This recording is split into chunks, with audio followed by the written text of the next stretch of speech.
Greetings everyone. நம்ம daily prelims and mains point of வியூல current affairs articles பார்த்துட்டு இருக்கோம். இன்னைக்கு என்ன இம்பார்ட்டன்ட் ஆர்டிகல்ஸ் இருக்குன்னு பார்ப்போம். ஸோ ஃபர்ஸ்ட் எடுத்தோன்னே பார்த்தோம்னா இந்தியாவிலேயே தயாரிக்கப்பட்ட பிரம்மோஸ் ஏவுகணை பிலிப்பைன்ஸுக்கு ஏற்றுமதி அப்படின்னு சொல்லி கொடுத்துருக்காங்க.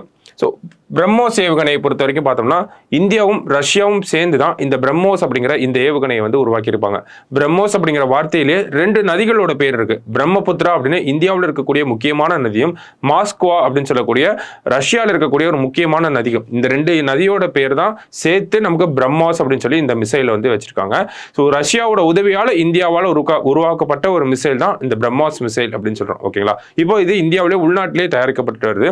இதனுடைய சிறப்பம்சங்கள் அப்படின்னு பார்த்தோம்னா இது வந்து சவுண்டோட ஒரு into 3 times the speed of சவுண்டை விட 3 மடங்கு வேகத்தில் பயணிக்கக்கூடிய ஒரு மிசைலா வந்திருக்கு. 290 கிலோமீட்டர்லேருந்து 300 கிலோமீட்டர் வரைக்கும் இருக்கக்கூடிய இலக்குகளை தாக்கி அழிக்கக்கூடிய ஒரு கெப்பாசிட்டி இந்த மிசைலுக்கு வந்து இருக்கு. சரிங்களா? ஸோ அந்த வகையில் இப்போ முக்கியத்துவம் வாய்ந்த இந்த ஒரு மிசைல் அப்படிங்கிற நம்ம பிலிப்பைன்ஸ் அப்படிங்கிற நாட்டுக்கு முதல் முறையாக ஏற்றுமதி அப்படிங்கிறது பண்ணியிருக்கோம். இந்த ஒரு ஒப்பந்தம் அப்படிங்கிறது 2022ஆம் ஆண்டு வந்து போடப்பட்டிருக்கும். ஓகேங்களா? தென்சீன கடல், சவுத் சைனா சீயை பொறுத்த வரைக்கும் பார்த்தோம்னா சைனாவோட ஆதிக்கம் அதிகமாக இருக்கு. ஸோ அங்கே இருக்கக்கூடிய நாடுகள்லாம் அவங்கள டிஃபென்ஸ் வைஸ்ல, ஓகேங்களா, மிலிட்ரி வைஸ் அவங்கள அப்கிரேட் பண்ணிட்டே இருக்காங்க. அந்த வகையில் இந்தியாவுக்கும் ஒரு முக்கியமான ரோல் இருக்கு. ஓகேவா?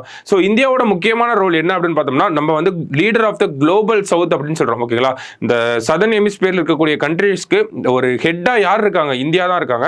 இப்போ அந்த வகையில் இந்த சவுத் சைனா சீல இருக்கக்கூடிய பிரச்சனை அப்படிங்கிறது இந்தியாவால் முக்கியமாக பார்க்கப்படுது. அப்போ அங்கே இருக்கக்கூடிய நாடுகளுக்கு உதவி பண்ணும் வகையில் தான் நம்ம இந்த பிரம்மோஸ் மிசைல இந்த ஒரு ஏற்றுமதிக்கு வந்து நம்ம ஒத்துக்கவே செஞ்சிருப்போம். ஓகேங்களா? ஸோ அந்த வகையில் முதல்ல இந்த பிரம்மோஸ் மிசைல் அப்படிங்கிறத நம்ம இன்னொரு நாட்டுக்கு ஏற்றுமதி பண்ணியிருக்கோம். அது எந்த நாடு அப்படின்னு பார்த்தோம்னா பிலிப்பைன்ஸ். அந்த ஒரு விஷயம் அப்படிங்கிறது நமக்கு எக்ஸாம் பாயிண்ட் ஆஃப் வியூ ரொம்ப முக்கியம். சரிங்களா? பிரம்மோஸ் மிசைலை பற்றின விஷயங்கள், அடுத்தது அது எந்த நாடுக்கு முதல்ல ஏற்றுமதி பண்ணியிருக்கோம் அப்படிங்கிற அந்த ஒரு விஷயமும் நமக்கு இம்பார்ட்டண்டா தான் இருக்கு. சரிங்களா? சோ அடுத்த நியூஸ்ல பார்த்தோம்னா கடற்படை புதிய தலைமை தளபதி அப்படின்னு சொல்லி கொடுத்திருக்காங்க. சோ கடற்படையோட சீஃப் ஆஃப் நேவல் ஸ்டாஃப் அப்படின்னு சொல்லுவாங்க. சோ யார் இப்ப அப்பாயிண்ட் பண்ணிருக்காங்க அப்படின்னு பார்த்தோம்னா தளபதி தினேஷ் குமார் திரிபாதி அப்படிங்கிற இவரை வந்து புதுசா அப்பாயிண்ட் பண்ணிருக்காங்க. ஏப்ரல் 30ஆம் தேதியில வந்து இவர் வந்து சீஃப் ஆஃப் நேவல் ஸ்டாஃபா வந்து இருக்க போறாரு. ஓகேங்களா? சோ தினேஷ் குமார் திரிபாதி அப்படிங்கிறவர். மனோஜ் பாண்டே அப்படிங்கிறவர் நமக்கு ஆர்மியோட ஹெட்டா இருக்காரு. நேவியோட ஹெட் தான் தினேஷ் குமார் திரிபாதி. ஏர்ஃபோர்ஸோட ஹெட் யாரு அப்படின்னு பார்த்தோம்னா விவேக் ராம் சௌத்ரி அப்படின்னு சொல்றாங்க. இந்த ஆர்மி, நேவி, ஏர்ஃபோர்ஸ் இவங்க 3த்துக்கும் ஒரு தலைவர் இருக்காங்க. இவங்க 3 பேத்துக்கும் ஒரு தளபதி வந்து இருக்காரு, ராணுவ தளபதி. யாரு அப்படின்னு பார்த்தோம்னா சீஃப் ஆஃப் டிஃபென்ஸ் ஸ்டாஃப் அப்படின்னு சொல்றாங்க. அவரோட பேரு அனில் சௌஹான். ஓகேவா? ஸோ இதெல்லாம் தான் இந்த ஒரு செய்தியை பொறுத்த வரைக்கும் சேர்த்து தெரிஞ்சுக்க வேண்டிய விஷயங்களா இருக்கு. அடுத்தது பார்த்தோம் அப்படின்னா பாலஸ்தீனத்துக்கு முழு உறுப்பினர் அந்தஸ்து அப்படின்னு சொல்லி கொடுத்துருக்காங்க. ஓகேங்களா? பாலஸ்தீன் அப்படிங்கிற நாடு 2012ஆம் ஆண்டு ஒரு பார்வையாளராக ஐநா சபையில சேர்க்கப்பட்டுச்சு. ஓகேங்களா? 2012ஆம் நாட்டில் ஒரு அப்சர்வர் ஸ்டேட்டஸ் வந்து பாலஸ்தீன் அப்படிங்கிற நாட்டுக்கு கொடுத்துருப்பாங்க. சமீபத்தில் பார்த்தோம்னா அல்ஜீரியா அப்படின்னு சொல்லக்கூடிய இந்த வட ஆப்பிரிக்கால இருக்கக்கூடிய ஒரு கண்ட்ரி, அல்ஜீரியா அப்படிங்கிற நாடு, ஓகேவா, நார்த் ஆப்பிரிக்கால இருக்க கண்ட்ரி, அவங்க என்ன பண்றாங்க, ஒரு தீர்மானம் கொண்டு வராங்க. அந்த தீர்மானம் எங்க கொண்டு வராங்க அப்படின்னு பார்த்தோம்னா ஐநாவோட பாதுகாப்பு கவுன்சில்ல வந்து கொண்டு வராங்க.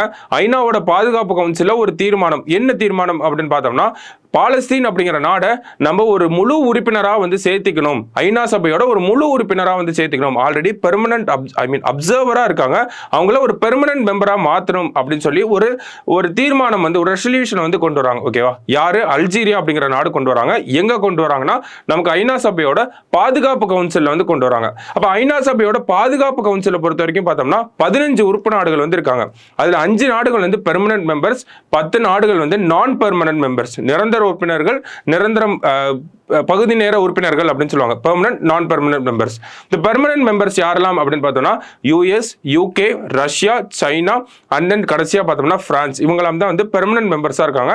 மீதி 10 நாடுகள் நான் பெர்மனன்ட் மெம்பர்ஸா இருக்காங்க. அது வந்து சுழற்சி முறையில் ஒவ்வொரு நாடுகளும் ஒவ்வொரு காலகட்டத்தில் நான் பெர்மனன்ட் மெம்பர்ஸா இருப்பாங்க. ஓகேவா? ஸோ அல்ஜீரியா ஒரு தீர்மானம் வந்து கொண்டு வராங்க. எங்க அப்படின்னு பார்த்தோம்னா யுனைடெட் நேஷன்ஸோட செக்யூரிட்டி கவுன்சில்ல. ஸோ 15 நாடுகள் இருக்காங்க. அதுல 12 நாடுகள் வந்து நமக்கு இந்த பாலஸ்தீனை வந்து ஒரு முழு உறுப்பு நாடா சேர்த்துக்கலாம் அப்படின்னு சொல்லி ஆதரவா வாக்களிக்கிறாங்க. ஒரு 2 நாடுகள் வந்து அதை ஓட் பண்ணாம வந்து அப்ஸ்டெயின் பண்றாங்க. ஓகேங்களா? சோ 12 நாடுகள் ஆதரவாகும், 2 நாடுகள் வந்து அப்ஸ்டெயின் பண்றாங்க. இன்னும் ஒரு நாடு அமெரிக்கா என்ன பண்றாங்க அப்படின்னு பார்த்தோம்னா அவங்களோட சிறப்பு அதிகாரம், வீட்டோ பவர்ஸ் இருக்கு. ஓகேங்களா? அவங்களோட சிறப்பு அதிகாரத்தை பயன்படுத்தி அவங்க அந்த தீர்மானத்துக்கு எதிராக வாக்களிக்கிறாங்க. ஓகேவா? சோ அந்த வகையில ஐநா சபையை பொறுத்த வரைக்கும் 5 உறுப்பு நாடுகள் அப்படிங்கறது சொன்னோம். அதாவது ஐநா சபையோட பாதுகாப்பு கவுன்சில்ல 5 உறுப்பு நாடுகள் வந்து இருக்காங்க.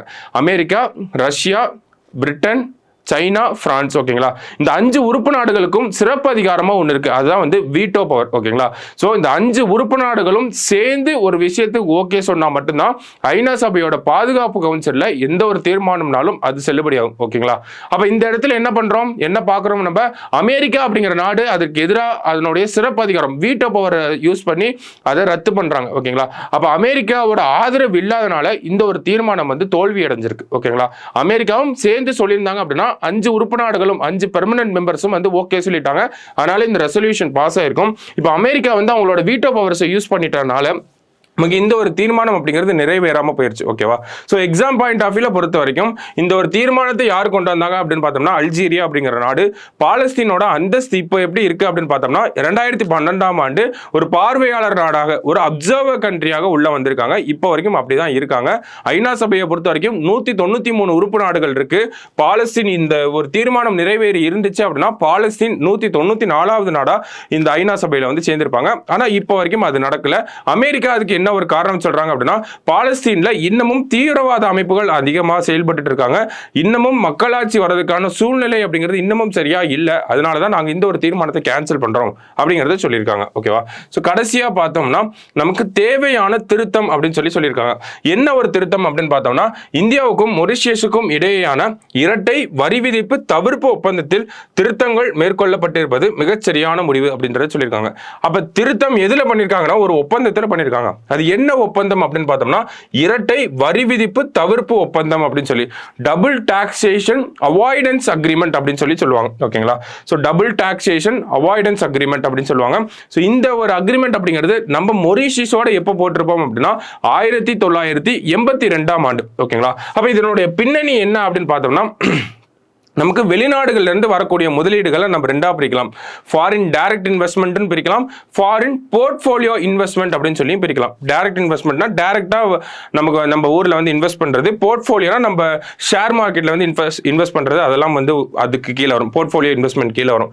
ஸோ இதுல என்ன ஒரு அக்ரிமெண்ட்ல என்ன சொல்லியிருப்பாங்க அப்படின்னு பார்த்தோம்னா நமக்கு வெளிநாடுகள்ல இருந்து நமக்கு 1980-90கள் காலகட்டத்தில எல்லாம் இந்தியாவுக்கு இப்ப இருக்கிற அளவுக்கு இப்ப நிறைய ஃபாரின் டைரக்ட் இன்வெஸ்ட்மெண்ட் அந்நிய முதலீடு அப்படிங்கிறது அதிகமா இருக்கு.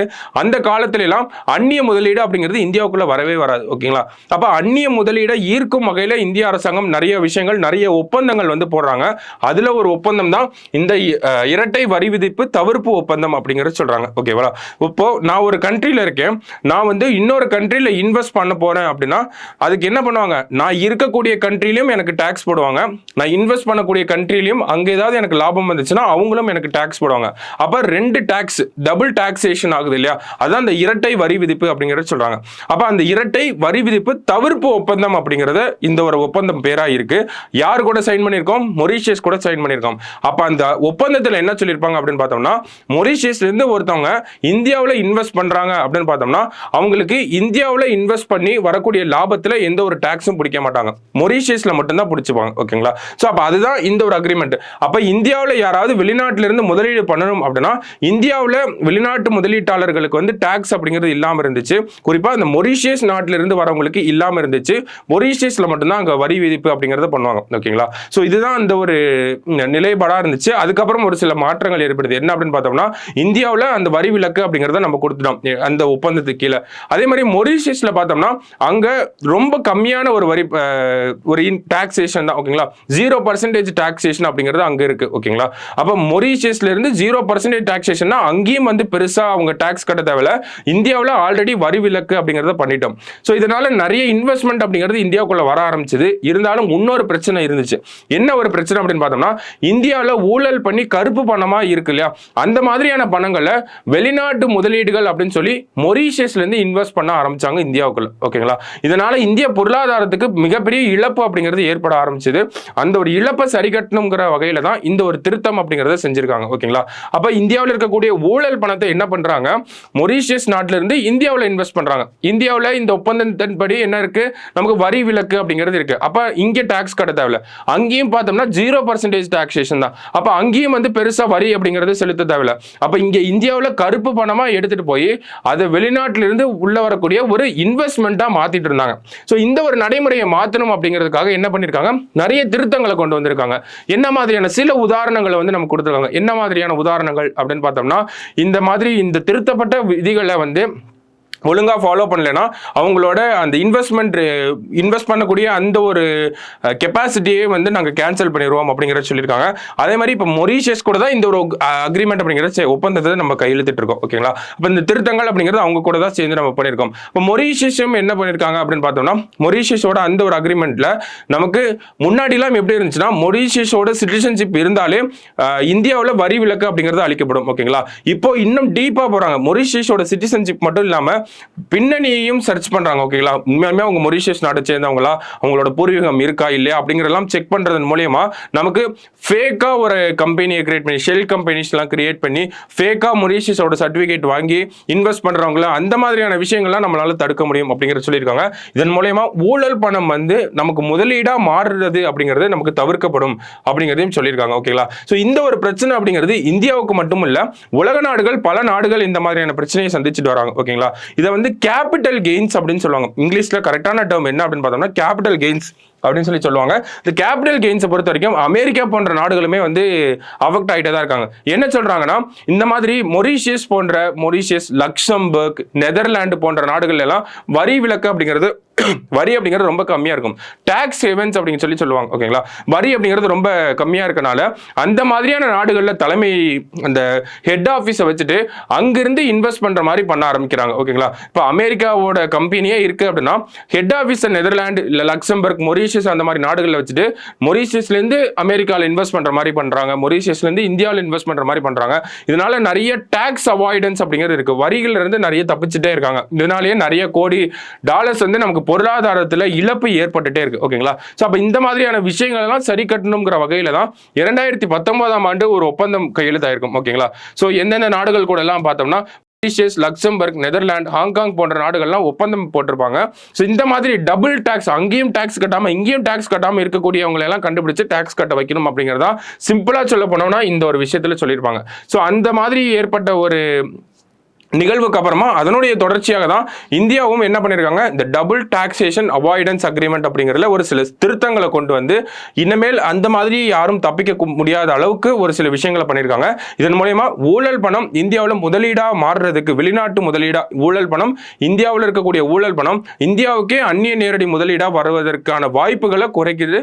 அந்த வாய்ப்புகளை இல்லாம பண்றதுக்காக தான் இந்த ஒரு சட்ட திருத்தம் அப்படிங்கிறத பண்ணியிருக்காங்க. சரிங்களா, ஸோ இதுதான் இந்த ஒரு ஆர்டிகல்ல சொல்லப்பட்ட ஒரு முக்கியமான விஷயமா இருக்கு. ஓகேவா, சோ இதை நல்லா ரீட் பண்ணி வச்சுக்கோங்க. நமக்கு மெயின்ஸ் பாயிண்ட் ஆஃப் வியூல தேவைப்படலாம். ஓகேவா, சோ இன்னைக்கு ஆர்டிகல்ஸை பொறுத்த வரைக்கும் ஒரு 4 இம்பார்ட்டன்ட் ஆர்டிகல்ஸ் பார்த்திருக்கோம். நாளைக்கு டிஎன்ஏல மீட் பண்ணலாம். தேங்க்யூ.